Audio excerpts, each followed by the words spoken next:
Good morning. Welcome to Plugged In. Another bit of encouragement and insight for you from the book of 1 Thessalonians right after this.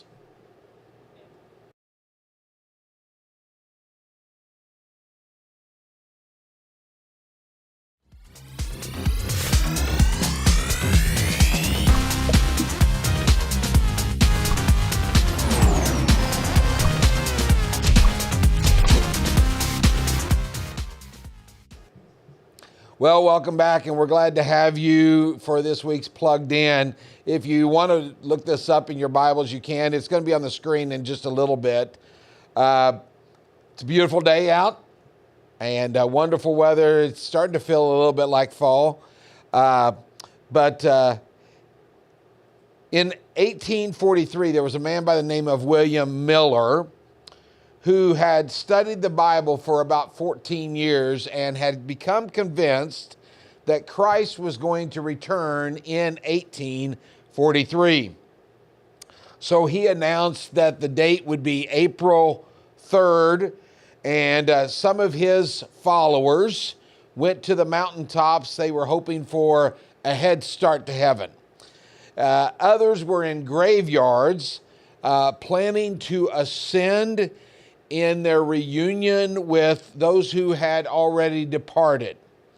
The Philadelphia Society ladies had clustered together inside or outside of the town to avoid entering God's kingdom amid the common herd. So when April 4th dawned, as usual, the Millerites were disillusioned, but they took heart. Their leader had predicted a range of dates for Christ's return, and they still had until March 21st, 1844.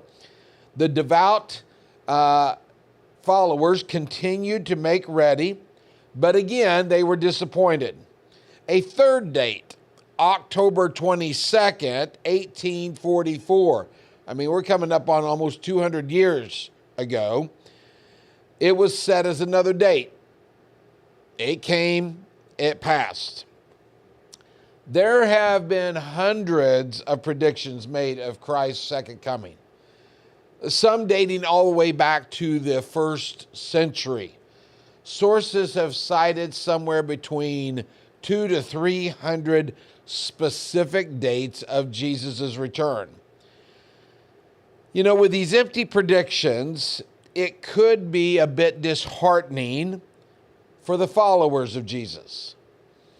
It could also cause depression among the believers who were hoping to escape this world that we're living in. And it could cause, as mentioned earlier, some disillusionment. It could cause some discouragement.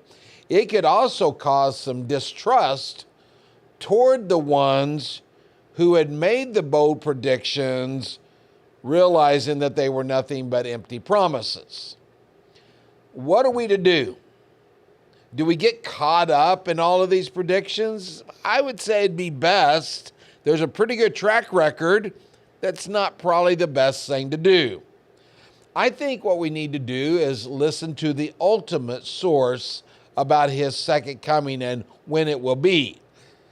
And that ultimate source is Jesus, who said in Matthew chapter 24, "No one knows the day or the hour, not even the angels of heaven, nor the Son, only the Father." Let's not miss that. There's been a lot of people making predictions about when Jesus is going to come back, even setting specific dates. Jesus himself said during his time on earth, he doesn't even know when he's going to come back. He's waiting for the Father to look at him and say, "Go get him." There is another reliable source. It comes out of the letter to the church in Thessalonica, who was struggling with some issues about the second coming. Not that they didn't believe, but they'd had some of their loved ones die, and they wondered what was going to happen to them. We'll talk about that as we go through this letter. We're going to jump around in this letter to find some different things, but for today, it's already shown up on the screen, and that's fine, but I want you to see it now. 1 Thessalonians chapter 5, 1 and 2. And here's what Paul said to those who were kind of anxious and on pins and needles and wondering. Now, brothers and sisters, about times and dates, we do not need to write you, for you know very well.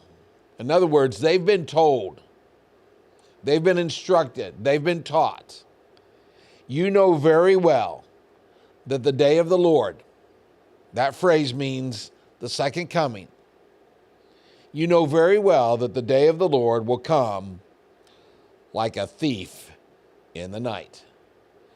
Now, as we close, let me ask you, if you were the thief, would you announce that you were about to steal from somebody? Would you call them? Would you text them? Would you send them a letter saying, I'm going to break in on such and such date? That you wouldn't be a very good thief. On the opposite side, if you've ever had something stolen, or maybe you have experienced someone breaking in, did they tell you? No. It was all a secret. It happened and it was done. Let's think about that when we get all really caught up in looking around to seeing if this is a certain sign of his coming, and let's mark it on our calendar. Let's be very careful. Again, Jesus himself said he does not know. Let's rest assured in this. The angel said to the disciples, and we need to remember this, in Acts chapter 1, this same Jesus who left is going to come back in the same way he left. I'm looking forward to that day, and what we need to do is live being ready for that day, whenever it's going to happen. Thank you again for joining us each week. I will not be around next Monday. I have an appointment to share some words of encouragement to some senior and adults at a retreat, and so I will be out of pocket next week. So we will not meet next week, but in 2 weeks we will be back together for another lesson in Plugged In from the book of Thessalonians. Have a wonderful week, and God bless.